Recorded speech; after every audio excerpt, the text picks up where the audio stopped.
Alba, muy buenas noches.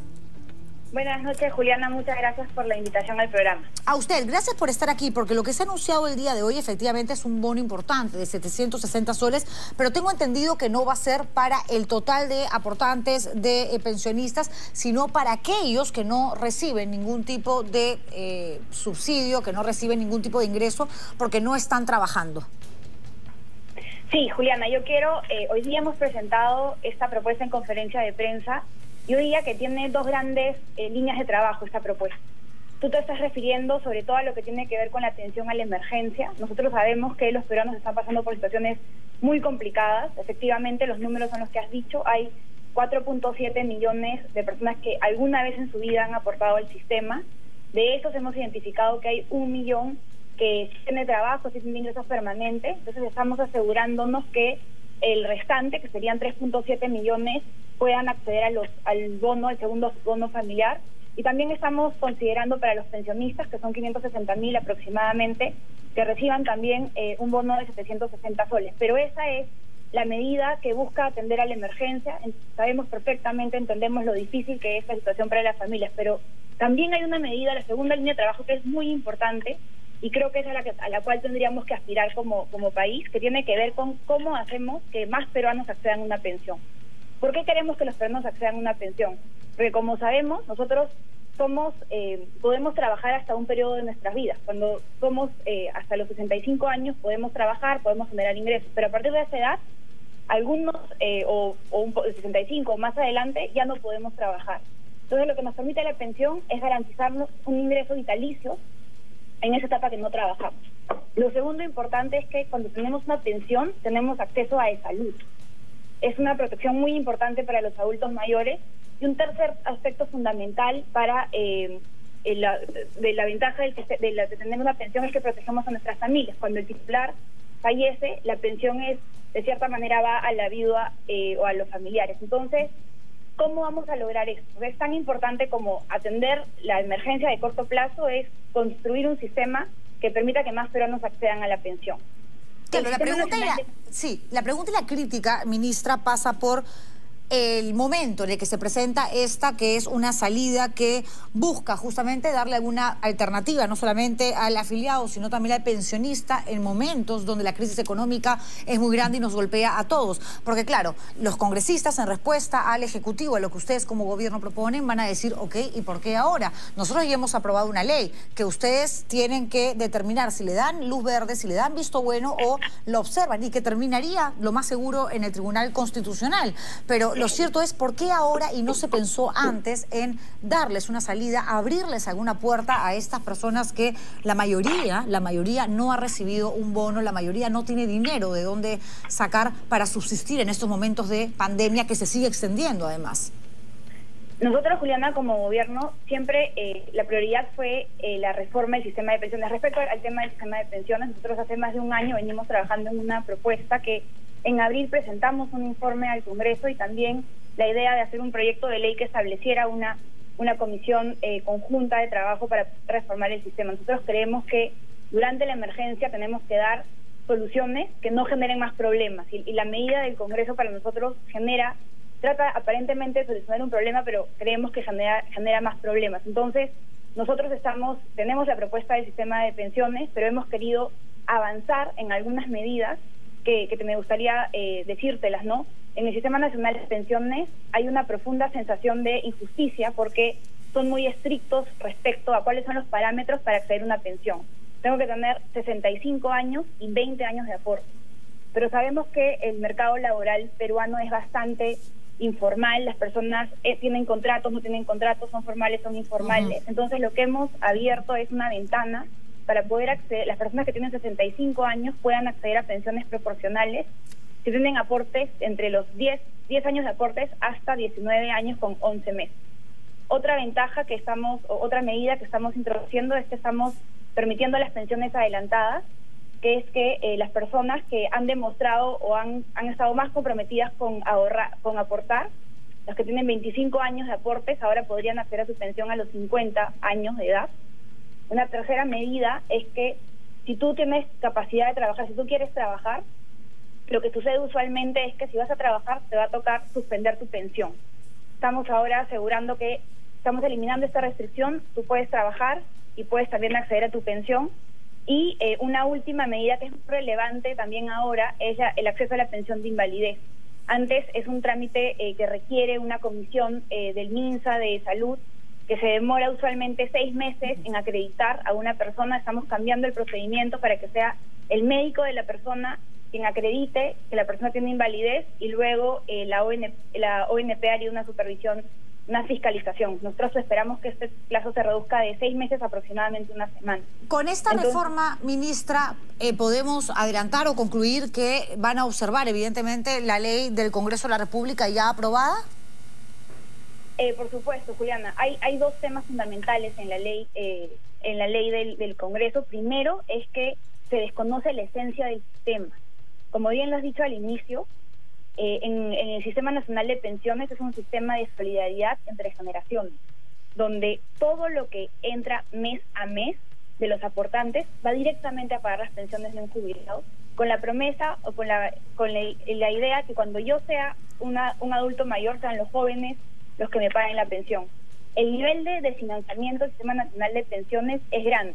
Cada jubilado que pagamos el día de hoy requiere que hayan 7 aportantes o 7 personas jóvenes que estén aportando todos los meses. Lo que sucede en la realidad es que un jubilado solamente tiene 4 personas que aportan a su pensión y el Estado tiene que poner lo que equivale a las otras 3 personas. Entonces es un sistema que está desfinanciado, pero la ley del Congreso no conoce la esencia de este sistema. O sea, no se puede, como yo le he dicho antes, repartir plata porque no está en una cuenta, lo que entra todos los meses automáticamente se reparte. Entonces ese es un primer tema, se desconoce la esencia. Lo segundo es que esa iniciativa de gasto está determinando que tengamos que 33 millones de peruanos con los impuestos de todos tendremos que pagar más o menos 15.000 millones de soles para 4.7 millones de personas que han aportado. ¿Qué cosa es 16.000 millones de soles? Es 4 veces el presupuesto del Ministerio de Desarrollo Social, que se encarga de los programas sociales, es 3 veces el presupuesto de las más de 40 universidades. Pero públicas. versus, ministra, versus cuánto le va a costar al Estado, al presupuesto, en realidad, que también evidentemente depende de los impuestos que todos pagamos, el entregar este bono de 760 soles a por lo menos 3.7 millones de afiliados, asumiendo que hay 1 millón que tiene trabajo y que no va a recibir este subsidio. Las medidas que hemos planteado, tanto de el bono, que es una respuesta a la emergencia en el corto plazo, más estas medidas de pensiones proporcionales, pensiones adelantadas, en el primer año de implementación nos van a costar aproximadamente 1.500 millones de soles, pero nosotros, como el objetivo de la propuesta es que más personas accedan a pensión. Cuando vemos cuánto es el compromiso que vamos a asumir como Estado, cuando logremos que más personas asuman la pensión, vamos a tener un costo de más o menos 13.000 millones. Con las medidas que proponemos, al día de hoy, de los 4.7 millones de aportantes, 1.4 millones de personas accederían a una pensión, si no hacemos nada. Con las medidas que nosotros estamos proponiendo, podríamos garantizar que a este 1.4 se sumen 1.7 millones más de peruanos que tengan una pensión. Ok, y políticamente hablando, porque finalmente todo lo que suceda entre las decisiones que se toman en el Ejecutivo, en el Gobierno y en el Congreso de la República tienen una repercusión que va mucho más allá de la iniciativa, mucho más allá del proyecto de ley por estudiarse, por analizarse, por votarse o aprobarse.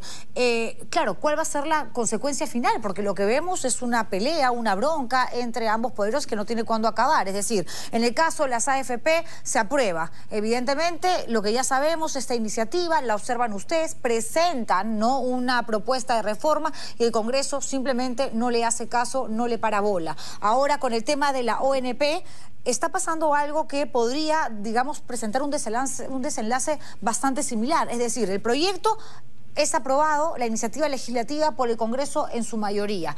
Esto va al Ejecutivo, el Ejecutivo lo va a observar, lo ha dicho usted recién. Por lo tanto, presentan una contrapropuesta. Esta contrapropuesta también va a ser rechazada, obviamente, por el Congreso, que no va a querer perder. Y si esta alternativa, como la otra, suben al Tribunal Constitucional, lo más lógico, por lo menos en la de la ONP, es que, basándonos en la Carta Magna, los magistrados del TC voten en contra de la iniciativa del Congreso, pero políticamente esto va a azuzar, va a incrementar la bronca, la desazón que existe entre ambos poderes. ¿Cómo avanzar así?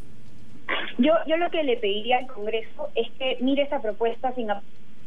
La propuesta que hemos hecho ahora la hemos analizado técnicamente, hace más de un año forma parte de la reforma de pensiones. Creemos que es superior por 3 motivos. Primero, porque atiende la emergencia, que es una preocupación que tiene el Congreso, le da recursos para el bolsillo de los peruanos. Lo segundo es porque no destruye el sistema. Lo que pasaría con la propuesta del Congreso es que todas estas personas que aparentemente van a retirar estos recursos, los estamos alejando de tener una pensión. Y lo tercera es que cuida el dinero de todos los peruanos. Como lo ha dicho el presidente hoy, el Tesoro Público no es un barril sin fondo. El Tesoro Público tiene limitaciones. Nosotros, una medida de este tipo, además que es una competencia solo del Ejecutivo, es todo un juego de suma cero. Si tú quieres aumentar algo, vas a tener que cortar otra cosa. Entonces, que nos digan que hay que cortar, ¿no? O sea, nosotros tenemos programas sociales que implementar, tenemos Arranca Perú para reactivar la economía. Entonces, lo que yo creo que toca hacer ahora es mirar esa propuesta sin apasionamientos, que la analicen. Creo que ahorita los dos poderes del Estado compartimos el mismo objetivo, que es cómo logramos que los peruanos tengan un sistema de pensiones. Hay una reforma en el Congreso. Entonces, yo creo que eso sería lo responsable ahora, lo maduro en esta situación de emergencia para el país. Claro, pero hablar de madurez en política a veces suele ser más utópico que otra cosa, desgraciadamente. Y usted va a ser interpelada en 2 oportunidades esta semana y la que viene. En realidad va a tener que responder a 2 pliegos interrogatorios, que es parte de la democracia, ojo, y del balance de poderes. Llamas a un ministro, lo convocas, lo invitas y les haces las preguntas que tú consideres como Congreso, como Parlamento, para, sí, pues aclarar alguna duda, algún aspecto que de pronto te parezca todavía que está como que en la nebulosa. Pero también sirve para presentar una moción de censura y poder castigar y sacar a un ministro. ¿No teme usted que el hecho de hablar de esta propuesta con absoluta apertura el día de hoy, como lo hizo junto al presidente de la República, sea más bien una excusa para el Congreso de la República en los momentos de la interpelación que ya se acercan y finalmente la saquen a usted del gabinete? Mira, no quiero especular sobre lo que va a suceder. Nosotros acá en el Ministerio de Economía trabajamos 24 horas al día, los 7 días de la semana. La interpelación es un mecanismo previsto en la Constitución. Si hay dudas, van a ser absueltas. Si hay cuestionamientos, los voy a explicar. Nosotros tenemos que sacar adelante la economía y solamente estamos pensando en cuáles son aquellas medidas que tenemos que implementar. No quisiera especular sobre eso. Nosotros vamos a seguir muy comprometidos con nuestro trabajo. Bueno, vamos a ver en todo caso qué es lo que sucede en el transcurso de esta semana. El viernes es la primera interpelación y luego el lunes 7. Así que, pues nada, habrá novedades evidentemente. Ministra, muchísimas gracias por contestar estas preguntas, por esta entrevista. De hecho, es la primera vez que tengo la oportunidad de acceder a usted, cosa que le agradezco. Pero quería terminar con esto, que es la sensación que tienen muchas personas, y no necesariamente los eternos opositores al gobierno. Hay un montón de gente que puede estar de acuerdo con algunas acciones que se toman a nivel ejecutivo, pero que dicen que usted ha asumido una línea demasiado proempresarial, mucho a favor de Confiep y alejándose cada vez más del pueblo. A eso se le suma que el expresidente de Confiep, de hecho Roque Benavides, hace poco decía que usted no se puede mover del Ministerio de Economía, es decir, la apoyaba, la avalaba, cosa que no es un delito, no es un pecado, pero que la sensación que puede dejar en cuanto a la percepción, y la política no solamente fondo, es forma, es que, claro, usted está trabajando en favor de los grandes poderosos de este país, que son los que manejan finalmente lo que pasa o deja de pasar en el país, ¿no? Sí, Juliana, yo soy una funcionaria pública de carrera, trabajo más de 11 años en el Estado. Siempre el objetivo de los funcionarios públicos es perseguir el bien común. Yo quisiera que se puje con las acciones. El bono que nosotros hemos implementado, que es un bono sin precedentes, por ejemplo, en términos de la cantidad de personas a las que se va a atender, el esfuerzo fiscal que esto representa, la preocupación que hemos dado por diferentes medidas, no solamente el bono a las familias, el bono de electricidad, la ampliación de los programas sociales. Creo que acá se juzgan con acciones. Lo que hemos hecho como políticas fiscal, el gasto público que hemos sacado en este proceso, en este periodo, nosotros no hemos escatimado en nada, porque lo más importante para nosotros era proteger a las familias. Entonces, una funcionaria pública de carrera siempre tiene que buscar el bienestar común. Se dice también, algunos dicen que soy de Patria Roja, otros dicen que soy de la Confiep, entonces en realidad eso demuestra que hay diferentes intereses, diferentes percepciones que escuchar, pero creo que lo más importante, y es lo que he demostrado a lo largo de mi carrera como funcionaria pública, es ese enorme compromiso que tenemos acá en el MEF por buscar el interés común. Tengo una última pregunta. Me va a matar mi productor por el tiempo, pero la fase 4, la reactivación económica, esta que tiene que ver con la reapertura de gimnasios, de cines, de bares, discotecas, que estaba previsto para septiembre. Se dijo que se iba a postergar 2 o 3 semanas. Si hablamos de ese tiempo, estaríamos hablando aproximadamente de fines de septiembre o quizás los primeros días de octubre. ¿Estamos preparados para eso cuando estamos inmovilizados socialmente los domingos por el nivel de infectados y cuando además a nuestros hijos, si tienen hasta 14 años, no los podemos sacar más de media hora de la casa? Juliana, desde que diseñamos la apertura de la economía en fases, se dijo que cada fase, pasar de una fase a otra, iba a requerir una evaluación. Acá lo más importante es evitar que haya un rebrote, o lo que tenemos que hacer acá es controlar la pandemia. Luego de haber visto las cifras, porque acá hay mucha consistencia entre la política económica y la política sanitaria, se tomó la decisión de postergar la implementación de la 4ª fase según los cronogramas inicialmente establecidos, y vamos a seguir evaluando lo que pasa en las próximas semanas, pero es muy importante que contengamos a la pandemia. No podríamos, la economía no debería soportar un rebrote que haga que tengamos que tomar medidas tan severas como las que hemos tomado a inicios de la pandemia. ¿La salud sigue siendo la prioridad para el gobierno, no lo económico?